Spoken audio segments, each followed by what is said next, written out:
Sir আপনি এই স্কুলে পড়ান? হ্যাঁ পড়াই তো। স্যার আমি তাহলে আসি। ওকে ওকে। আচ্ছা, স্কুলে ঢোকার সময় কয়টায়? এই যে মিস্টার, এসব জিজ্ঞাসা করেন আপনি কে? আমি শুধু এতটুকুই জানতে চাই, স্কুলে আসার টাইম কয়টায় আর আপনি কয়টায় এসেছেন? আরে ভাই, কোথা থেকে কে আসছে তাকে আমি আবার কৈফিয়ত দিব নাকি? আপনার যদি কিছু জানার থাকে সরাসরি প্রিন্সিপাল স্যারের সাথে যে কথা বলুন। প্রিন্সিপাল স্যারই বা কি বলবে, সেই তো লেট করে আসে। দেখুন, আমি শুধু আমার কাজটাই করছি। আপনি আমাকে শুধু এতটাই বলুন, আপনি দেরি করে কেন স্কুলে আসলেন? দেরি করে স্কুলে আসার কারণটা কি? আমি আপনার কোনো প্রশ্নের উত্তর দিতে পারবো না। আপনার যা মন চায় তাই করতে পারেন, কারণ আমি একজন সরকারি স্কুলের টিচার, যার তার প্রশ্নের উত্তর দিই না। Hello sir. হ্যালো, আপনি ওই স্কুলের টিচার? জি স্যার। আপনি কোন সাবজেক্ট পড়ান? স্যার আমি ইংরেজি পড়াই। ও আচ্ছা, আপনি বলতে পারবেন স্কুলে আসার টাইম কয়টায়? হ্যাঁ স্যার, স্কুল তো 10টায়, কিন্তু আমরা টিচাররা 9টার ভিতরেই চলে আসি। আচ্ছা, স্কুলের টাইম যদি 9টায় হয়, তাহলে স্যার আপনি কেন 11টায় আসলেন?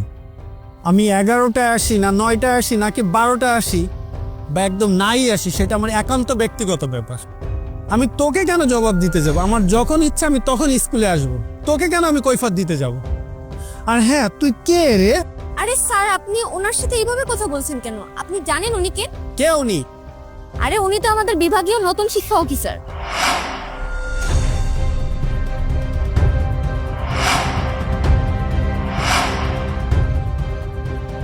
Sorry sir, sorry. আমি আপনাকে চিনতে পারি, আমাকে মাফ করে দিবেন। আসলে স্যার, আমার বাচ্চাটা অনেক অসুস্থ হয়ে পড়েছিল, ওখানে আমি ডক্টরের কাছে গিয়েছিলাম। স্যার এরপর থেকে আমি আর দেরি করে আসবো না। স্যার আমি প্রতিদিন স্কুলে ঠিক টাইমে আসি, 9টা কেন, 9টার আগেও চলে আসি আমি, ঠিক না? স্যার আপনি চাইলে আমাদের স্কুলে স্টুডেন্টদের কাছেও জিজ্ঞাসা করতে পারেন, আমি প্রতিদিন স্কুলে আসি এবং ঠিকমতো ক্লাস নিই। এই মা, শোনো তো, তুমি স্কুলের স্টুডেন্ট? জি স্যার। কোন ক্লাসে পড়ো তুমি? Class 10 sir. আচ্ছা, এই টিচার তোমাদের কোন সাবজেক্ট পড়ান? ম্যাথ। কেমন পড়ায় উনি? হ্যাঁ স্যারকে বলো বলো, আমি রেগুলার স্কুলে আসি, তোমাদের ঠিকমতো ক্লাস নেই। আপনি চুপ থাকুন, আমি ওর সঙ্গে কথা বলছি। স্যার তো ক্লাসে আসে না, আর মাঝে মাঝে যা পড়ায় আমরা কিছুই বুঝি না। নেক্সট উইক থেকে আমাদের এক্সাম শুরু, কিন্তু আমাদের এখনো সিলেবাসই শেষ হয়নি। স্যারকে যখন আমরা কিছু বলতে যাই, স্যার তখন আমাদের বলে যে পরীক্ষায় ফেল করিয়ে দিব। এই ভয়ে আমরা কিছুই বলতে পারি না। স্যার আপনি ওর কথা বিশ্বাস করবেন না, ও তো মিথ্যা কথা বলছে, আর ও তো ঠিকমতো ক্লাসেই আসে না। আপনার লজ্জা করছে না? এই বাচ্চা মেয়েটা মিথ্যা বলছে নাকি আপনি মিথ্যা বলছেন? আপনার না ম্যাথের টিচার হওয়া উচিত হয়নি, আপনার অভিনয়ের শিক্ষক হওয়া উচিত ছিল। কারণ আপনি আমাকে এই পর্যন্ত যতগুলো কথা বলেছেন সবগুলোই মিথ্যা বলেছেন। Sorry sir, sorry. এরপর থেকে আমি এমন ভুল আর করবো না। আচ্ছা, যদি কোনো স্টুডেন্ট ভুল করে তখন কি করেন? তাকে ক্ষমা করে দেন নাকি পানিশমেন্ট দেন? আর এখন যখন আপনি একজন টিচার হয়ে ভুল করলেন, তখন আপনার কি করা উচিত? আপনি জানেন আপনার বিরুদ্ধে কতগুলো কমপ্লেন এসেছে? একটা দুইটা না, এ পর্যন্ত অনেকগুলো কমপ্লেন এসেছে আপনার নামে। সবাই একটা কথা বলে, সরকারি স্কুলে নাকি বাচ্চাদের ঠিকমতো পড়াশোনা হয় না। এর কারণটা কি জানেন? আপনাদের মতো কিছু টিচার আছে যারা স্কুলে ঠিকমতো আসে না, স্কুলে ঠিকমতো পড়ায় না। আপনি দেরি করে কেন স্কুলে এসেছেন সেটা আমি খুব ভালো করেই জানি। আপনি স্কুলের বাইরে প্রাইভেট পড়ান, আপনার কিন্তু স্কুলে মনোযোগ দিয়ে পড়ানো উচিত।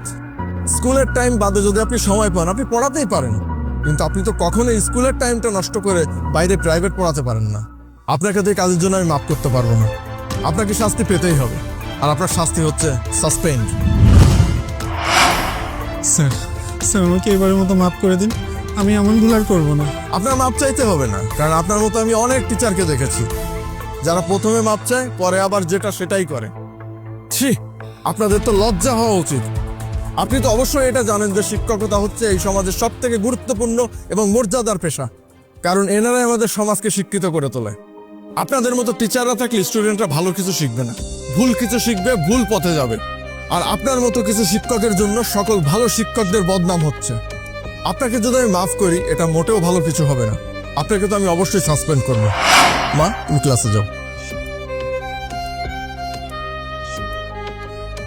আর হ্যাঁ, কাল থেকে আপনার আর স্কুলে আসার দরকার নেই, যেখানে প্রাইভেট পড়ান ওখানে প্রাইভেটই পড়াবেন। স্যার, স্যার এবারের মতো। ব্যাস, আমি আর আপনার কোনো কথা শুনতে চাই না। আমার আরো অনেক কাজ আছে, আমি আসি।